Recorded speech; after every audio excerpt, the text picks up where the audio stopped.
네. 3일 동안 잘 지내셨을까요? 예. 사람을 만나면, 참 만남은 신기한 것 같습니다. 그냥 멀찌감치 떨어져서 그 사람을 보면 아무 문제가 없어 보이거든요. 근데 막상 만나서 식사도 하고 차를 마시며 대화를 나누다 보면 다 저마다의 어떤 삶의 무거움을 짊어지고 참 끙끙거리며 살고 있구나. 3일 동안 제가 만났던 분들의 흔적이 그랬습니다. 다 저마다 인생을 참 힘겹게 걸어가고 있구나. 그런 걸 느끼면서 사람은 혼자 살 수는 없겠다. 그러면서 이런 마음이 제 안에 있어요. 만날 때 좀 안전한 자리를 만들어 가보자라는. 여러분, 모든 만남이 사람을 이렇게 위로하거나 사람을 지지해 주거나 이렇게 격려하진 않습니다. 긴장이 있는 자리가 되게 많아요. 그러다 보니까 우리는 알게 모르게 가면을 씁니다. 내가 이 자리에서 어느 정도까지, 과연 어디까지. 그러니까 그런 긴장 있는 만남 말고 그냥 어떤 이들을 만나더라도 마음껏 상대가 나라고 하는 존재의 한 곁에 들어와서 잠시라도 누웠다 갈 수 있는 만남. 저는 그런 만남을 꿈꾸고는 있는데 쉽지는 않죠. 근데 예수님이 꼭 그러지 않으셨을까 하는 생각을 합니다. 주님을 만났던 자들은 넉넉한 품을 보았을 거라고 생각이 들어요.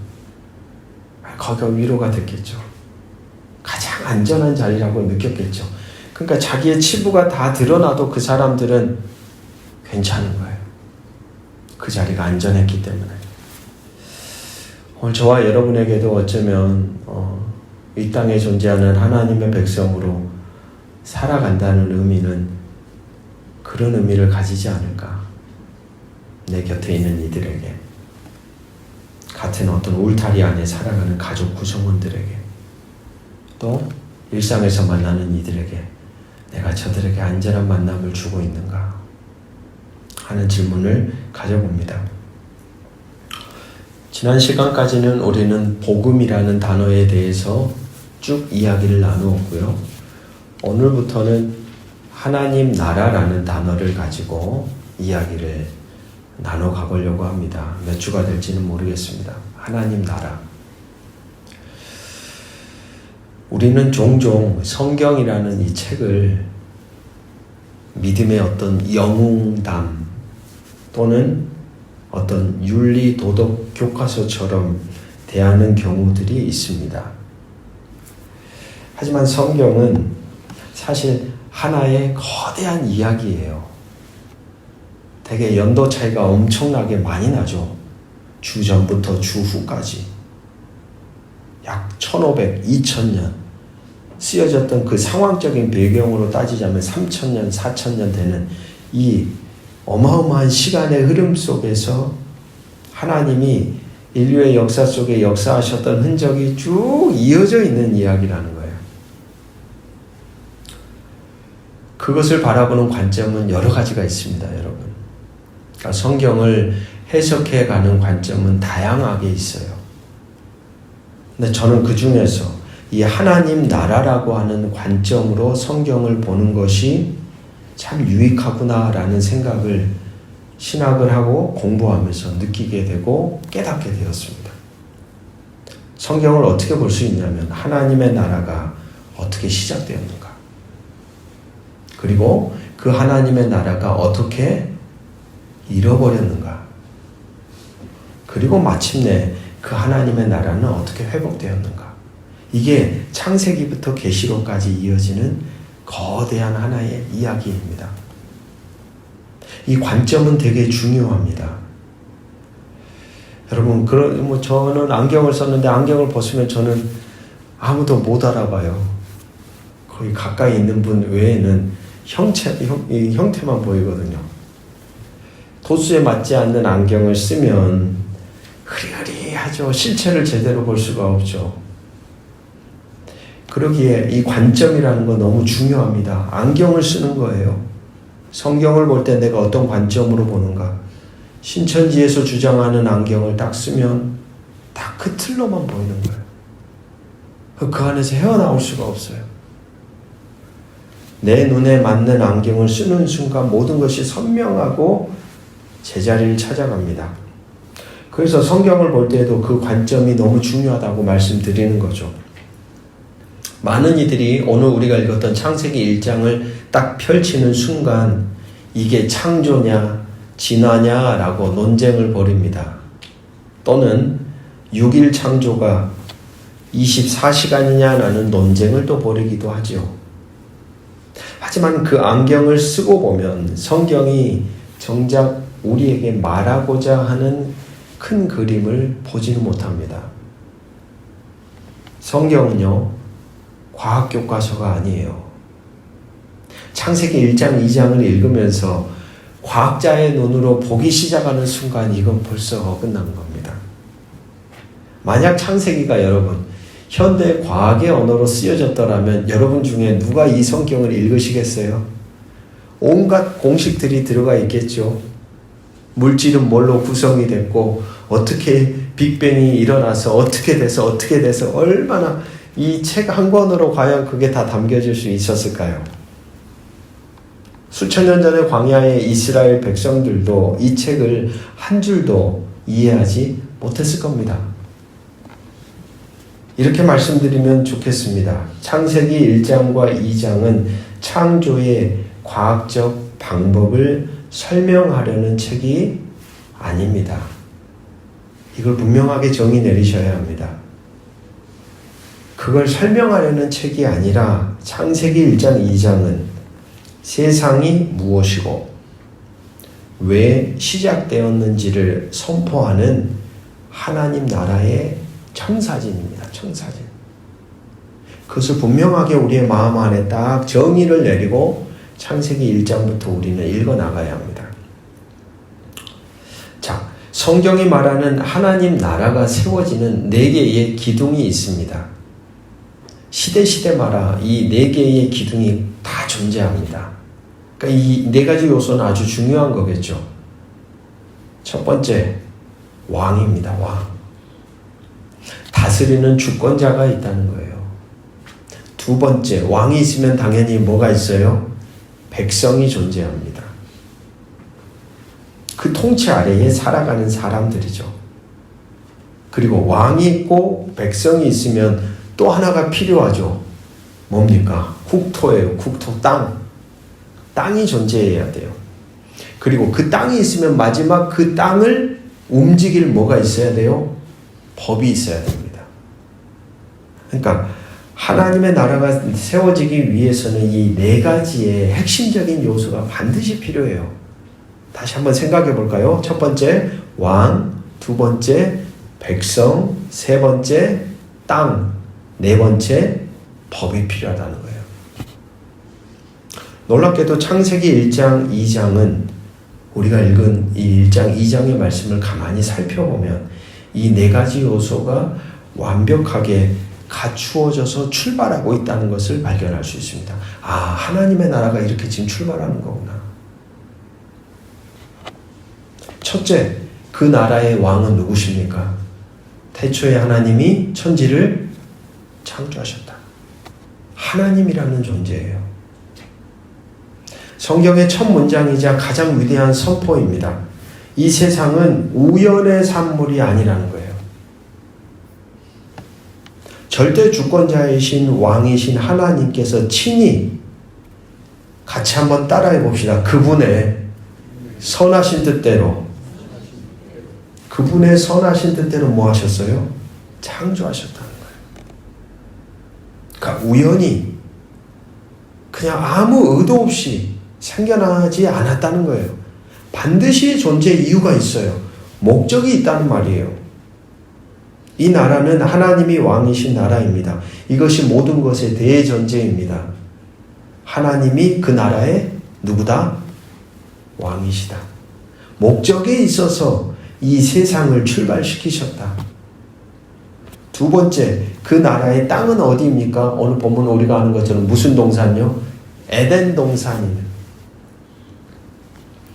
여호와 하나님이 2장 8절을 보시면 여호와 하나님이 동방의 에덴에 동산을 창설하시고 그 지으신 사람을 거기 두시니라.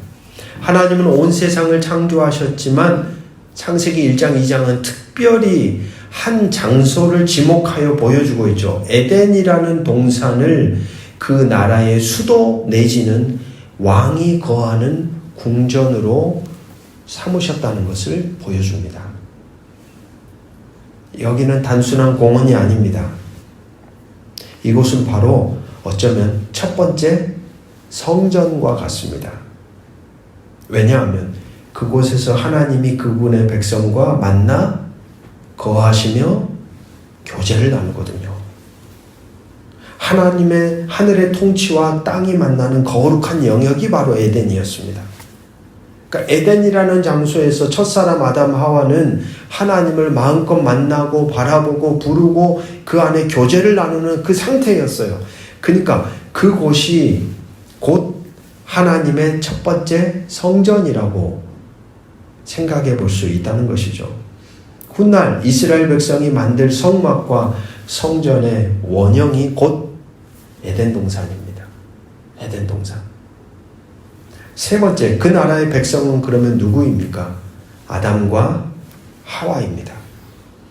26, 27절을 보시면 하나님이 이르시되 우리의 형상을 따라 우리의 모양대로 우리가 사람을 만들고 그들로 다스리게 하자 하시고, 하나님은 수많은 피조물 중에 오직 사람을 특별하게 하십니다. 사람을 특별하게 하셨어요. 바로 하나님의 형상대로 만드셨어요. 하나님의 형상으로. 여러분, 이 형상이라는 말이 중요합니다. 이 형상이라는 말은 단지 우리가 하나님처럼 생각하고 사랑할 수 있다는 것을 넘어서는 의미입니다. 무슨 말이냐면 고대 세계에서 왕들이 자신들이 정복한 땅 곳곳에 뭘 세워요? 여기 내 땅이야 라고 할 때 거기다 뭘 세웠을까요? 왕들이 자기 형상을 세우거든요. 거기다가 돌로 보란듯이 여기는 내 영역이야 표시를 한단 말입니다. 그 동상이 주는 의미는 무엇이었을까요? 여기는 내가 다스리는 땅이야, 이런 의미예요. 나의 통치가 이곳에 임하고 있다라는 의미입니다. 자, 그렇다면 하나님이 돌이나 금으로 된 눈도 없고 귀도 없는 차가운 동상이 아닌 살아 숨쉬면서 하나님의 지혜를 발견하고 그분의 사랑을 실천할 하나님의 형상을 우리 안에 두셨다는 거예요. 우리 안에. 왜입니까? 다스리게 하려고. 하나님이 만드신 이 세상을 통치하게 하려고. 그러니까 이렇게 정의 내려볼 수 있죠. 우리는 누구냐? 하나님 백성은 누구냐? 이 땅에 하나님의 통치를 뭐 해주는 존재? 보여주는 존재라는 거예요. 누구의 통치를요? 하나님의 통치를. 온 피조 세계를 돌보는 대리 통치자로 부름받은 존귀한 백성이 하나님의 백성입니다. 르네상스 시대의 거장이라고 불렸던 라파엘로라는 화가가 있습니다. 많은 그림을 그렸는데 그 사람이 그린, 나중에 한번 찾아보십시오. 강복하는 그리스도라는 그림이 있습니다. 그런데 재밌는 것은 그 그림 속에 있는 그리스도라고 묘사된 그 그림의 얼굴이 중요하잖아요. 예수 그리스도를 그릴 때 어떻게 그려야 될까? 근데 이 화가가 누구를 그려놨냐? 자기 얼굴을 거기다 그려놓은 거예요. 자기 얼굴을. 예전에 그려놨던 그림에 있는 자기 얼굴을 거기에다가 딱 그려놓고 제목은 강복하는 그리스도라고 붙였다는 거예요. 학자들이 그 그림을 보면서 라파엘로가 감히 자신의 얼굴을 부활하신 그리스도의 얼굴에 집어넣었다라고 봅니다. 의도적으로 집어넣었다는 거예요. 의도적으로. 여러분, 이 대목에서 우리 이런 생각해 볼 수 있잖아요. 하나님은 우리라는 캠퍼스 위에 하나님의 형상을 그리셨다라고 생각이 듭니다. 하나님이 우리 안에 그분의 형상을 새기셨다는 의미가 꼭 그와 같다라는 생각이 들어요. 우리가 바로 살아있는 하나님의 뭐예요? 자화상 같은 존재들이에요. 이거 엄청난 일 아니에요, 사실. 우리를 통하여서 하나님을 볼 수 있고, 우리를 통하여서 하나님을 만날 수 있고, 우리를 통하여 하나님을 마주할 수 있는 존재로 우리 각자를 빚으셨다는 거예요. 지금 여기 계신 여러분 한 사람 한 사람. 이건 엄청난 선언이죠. 선언이자 동시에 엄청난 모험입니다. 하나님의 형상을 보여주라고 우리 안에 붙여주셨는데 그렇게 살아갈 수 있을까 과연 인간들이? 아무튼 중요한 것은 우리가 바로 살아있는 하나님의 뭐다? 자화상이라는 거예요. 이건 엄청난 거룩한 부름이라고 저는 생각합니다. 아, 내가 하나님의 살아있는 자화상이구나, 내가. 성도 여러분, 그런 마음이 들어요. 오늘 여러분의 인생 속에, 여러분의 얼굴, 여러분의 마음 씀씀이, 여러분들의 존재 흔적 속에서, 여러분의 삶의 태도에서 곁에 있는 사람들이 왕이신 하나님의 얼굴을 볼 수 있기를 주의 이름으로 축복합니다. 하나님의 얼굴을 볼 수 있는 사람들. 아, 그거면 끝난 거 아니에요? 신앙인으로서 하나님의 얼굴을 볼 수 있는 거. 모든 순간은 아닐지라도, 아, 그래, 내가 하나님의 자화상과 같은 살아있는 존재야. 그렇게 생각하면 내가 하는 말의 무게가 달라져요. 내가 행동하는 것 하나하나에 대해서 내가 참 생각이 많아져요. 내 감정을 따라, 내 생각을 따라 마음껏 그냥 내 뜻대로만 살아가려던 했던 내 인생이 아니야. 살아있는 하나님의 자화상과 같은 존재로 우리를 빚으셨어. 그런 존재로 살아가기 위해 애쓰는 거예요. 여러분, 정말 소망합니다. 저의 인생을 향한 선언이기도 하고 여러분의 인생을 향한 선언이기도 한 여러분의 삶의 태도에서, 흔적에서 하나님의 얼굴이 곁에 있는 이들에게 보여지기를 주의 이름으로 축복합니다. 네 번째, 그 나라의 법이 있습니다. 우리가 잘 아는 법이죠. 에덴 동산에 딱 하나의 금지 명령 딱 하나이지 않습니까? 뭘 먹지 말라는 거예요? 선악과를 먹지 말라. 모든 나라에는 법이 반드시 필요합니다. 어떤 분들은 이 선악과를 하나님이 시험에 빠뜨리려고 파놓은 함정처럼 오해합니다. 왜 만들어놨대 해요. 안 만들어놨으면 인간이 무너질 일이 없었을 텐데. 여러분 어떠십니까? 어린 시절에 저도 그런 생각을 했습니다. 그런데 이게 그렇게 단순한 문제가 아닙니다. 단순한 문제가 아니에요. 가만히 보니까 이 법은 억압의 족쇄가 아니라 하나님과 인간과의 관계를 확인하는 신뢰의 표시래요. 신뢰의 표시. 너 이거 하면 죽어? 협박하려고 만든 게 아니라는 거예요. 피조물인 인간이 누구인지를 보게 하는 거예요. 다 가능하잖아요. 100가지가 있으면 100가지를 다 가능하게 했더라면 인간이라는 존재는 자기가 누구인지를 반드시 잊어버렸을 겁니다. 다 가능해 나는. 내가 신이야.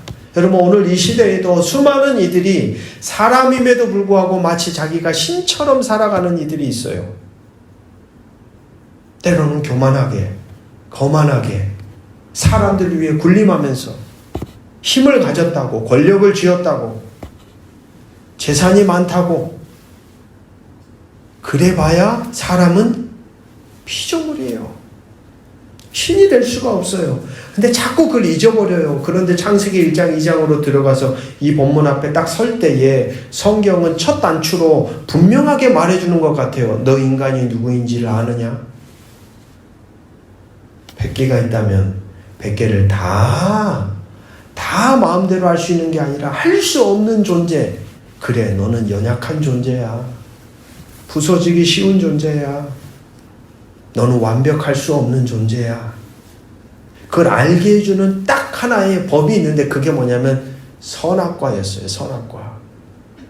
이건 그러니까 관계를 확인하는 신뢰의 징표였습니다. 보십시오. 하나님이 내가 임의로 먹되 모든 자유와 풍요를 인간의 손에 쥐어줍니다. 하지만 먹지 말라. 오직 이 하나의 법으로 왕이신 하나님과 백성 사이에 거룩한 경계선을 두십니다. 아마존 정글에 사는 파단 부족이라는 부족이 있다고 합니다. 그 부족에서는 저녁 인사말이 이런데요. 저녁 인사말이 잠들면 안 돼. 거기 뱀이 있어. 이게 자기 전에 인사말이라는 거예요. 잠들면 안 돼. 거기 뱀이 있어. 여러분, 이것은 저주가 아닙니다. 왜 이런 말을 했을까요? 그들이 살아가는 곳이 어디니까? 정글이거든요. 정글에서는 언제 어디서나 위험한 뱀과 포식자들이 존재하기에 깊이 잠들면 뭐 할 수 있다? 공격당할 수 있어. 그러니까 너 살려면 이거 반드시 기억하고 있어야 돼. 그래서 밤마다 그 인사를 하는 거예요. 잠들면 안 돼. 거기 뱀이 있어. 여러분, 이 인사말은 서로의 생명을 지켜주는 가장 현실적인 사랑의 경고이자 보호의 울타리죠. 꼭 선악과가 이와 같다는 생각이 듭니다. 그것은 함정이 아닙니다. 시험도 아닙니다. 이렇게 말씀하시는 것 같아요. 아담아, 이 거룩한 경계선을 지켜라. 이 선을 넘으면 너의 샬롬을 무너뜨릴 뱀이 있다. 이 법은 너를 억압하는 족쇄가 아니라 너와 나의 신뢰를 지키고 너의 생명을 보호하는 유일한 울타리다, 울타리. 라고 말하는 것처럼 들립니다. 그것은 하나님이 주신 모든 풍요 속에서 날마다 저 선악과 나무를 바라보며 이 모든 것을 주신 분은 나의 왕이십니다. 라고 신뢰를 행동으로 고백하는 유일한 방법이었습니다. 뭐가요? 그것을 먹지 않는 게. 그래서 가운데 두셨어요. 보이지 않게 숨겨놓으면 되시지. 보란 듯이 딱 가운데 보라는 거예요. 기억해야 된다는 거예요. 참된 하나님의 형상으로 살기 위해서는 그것을 놓쳐서는 안 된다는 거죠. 왕이신 하나님이 첫 번째 성전과 같은 에덴에 대리 통치자인 아담을 두시고 신뢰의 법, 선악과를 주십니다. 그리고 하나님은 이 존귀한 백성 아담에게 첫 번째 사명, 직무를 줍니다. 한번 눈으로 확인해 보시죠. 창세기 2장 15절 말씀입니다.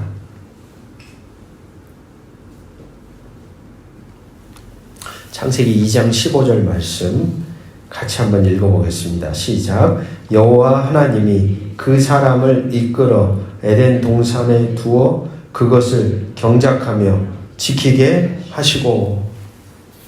여기에 우리가 붙잡아야 할 두 단어가 등장합니다. 경작하다라는 단어, 그 다음에 지키다라는 단어예요. 경작하다라는 단어가 히브리어로 아바드라는 단어고, 지키다라는 단어는 히브리어로 샤마르라는 단어입니다. 그러니까 똑같은 발음이 나는데 이 단어가 구약 성경에 또 다른 곳에 쓰여져요. 그러니까 의미가 몇 가지 의미를 같이 가지고 있는 단어라고 생각하시면 되는데, 이 단어는 단순히 농사를 짓다 내지는 뭘 보호하다라는 뜻만이 아닙니다. 나중에 이 단어들이요, 민수기 3장 8절에 가보면 제사장들이 성막에서 하나님의 기물들을 관리하며 직무를 행할 때 똑같이 사용되는 단어예요. 경작하다라는 이 단어는 나중에 어떤 의미로 쓰이냐면 섬기다, 예배하다라는 의미입니다. 지키다라는 이 의미는 율법을 준수하다, 거룩함을 보존하다라는 뜻입니다. 무슨 말입니까? 아담은 최초의 농부가 아니었다는 말입니다. 그렇게 보니까 아담은 농부가 아니라 뭐였다? 제사장이었구나 라는 생각이 드는 거예요. 아, 하나님의 전을 지키는 첫 번째 제사장이 아담이었구나. 그의 임무는 무엇입니까? 첫 성전인 에덴에서 하나님의 통치가 온 땅에 흘러가도록, 하나님의 다스림이 온 땅에 흘러가서 이 땅이 뭐해지도록, 계속해서 거룩함을 지켜갈 수 있도록 섬기고, 외부의 혼돈과 악의 세력으로부터 이 거룩한 나라를 지키는 것이 그의 사명이었습니다. 이것이 바로 하나님이 처음 디자인한 하나님 나라의 첫 모습입니다. 완벽한 왕이신 하나님이 그분의 형상을 입은 존귀한 백성과 함께 거룩한 땅 에덴에서 신뢰와 사랑의 법 안에서 완벽한 샬롬을 누리는 나라, 이것이 하나님의 원래 아주 오리지널한 계획이었어요. 원래 계획이었어요. 여러분, 우리는 왜 더 많은 것을 성취해도 잠들지 못할 때가 많고, 관계 속에서 안식을 찾지 못하고 우리의 인생이 혼란스러운 것일까요? 왜 세상에 그 어떤 것으로도 채워지지 않는 인간 안에 저마다의 갈증이 존재하는 것일까요? 아프리카 사막의 부시맨은 배고픔을 두 가지로 구분한다고 합니다. 첫 번째는 사냥으로 해결되는 아주 작은 배고픔입니다. 근데 이것만 있는 게 아니라 두 번째가 있다고 합니다. 사냥으로도 그 어떤 것으로도 채울 수 없는 근원적인 배고픔, 아주 거대한 배고픔이 있다고 합니다.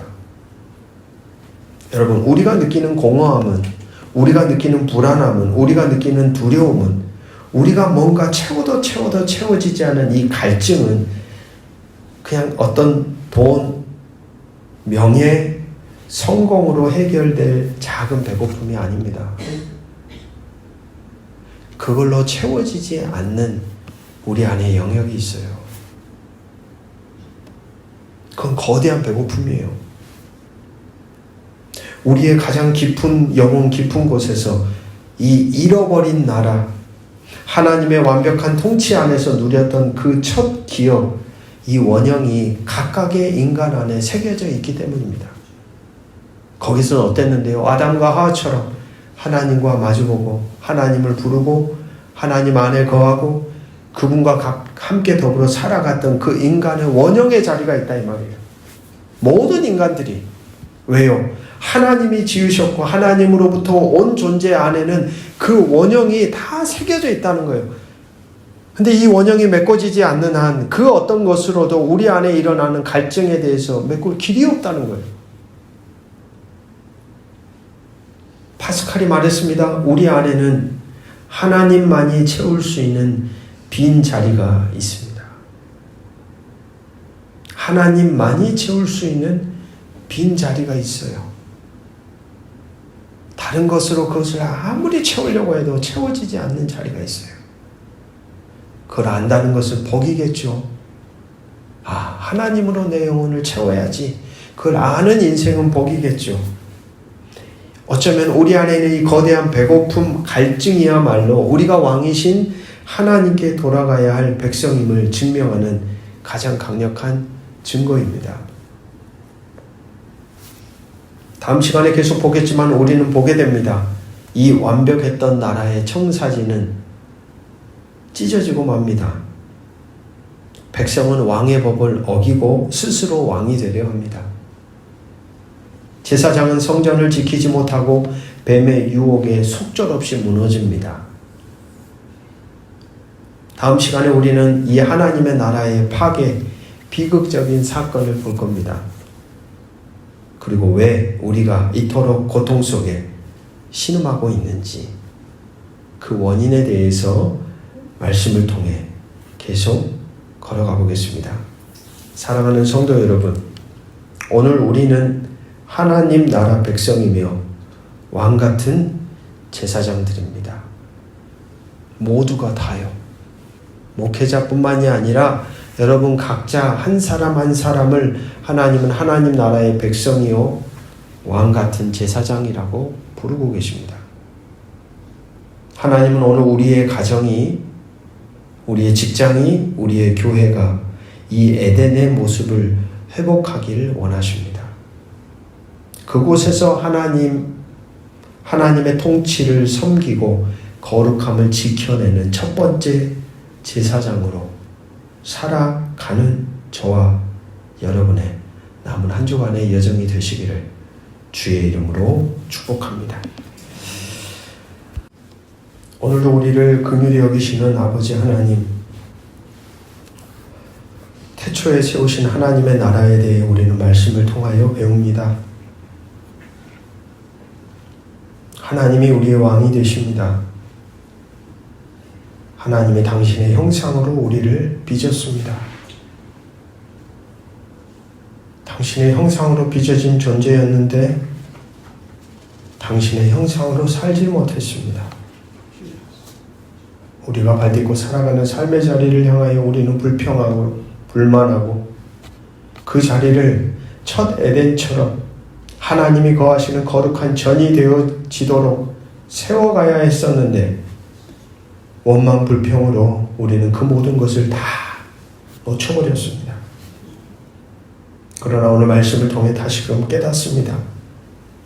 경작하는 제사장, 지켜내는 제사장, 우리를 살게 하는 당신의 말씀을 신뢰하며 존재를 다해 살아가는 존재로 우리를 부르셨다는 것을 무너지지 말게 하시고 지치지 말게 하시고 첫 하나님의 나라를 그렇게 세우셨던 하나님의 갈망함처럼 오늘 이 시대에도 우리의 인생이 우리가 발딛고 살아가는 가정과 직장과 삶의 자리 곳곳이 그런 하나님의 에덴이 되기를 원하신다는 것을 품고 용기 내어 살아가도록 남은 한 주간도 우리의 삶을 주장하여 주시옵소서. 감사드리며 예수 그리스도의 이름으로 기도드립니다. 아멘.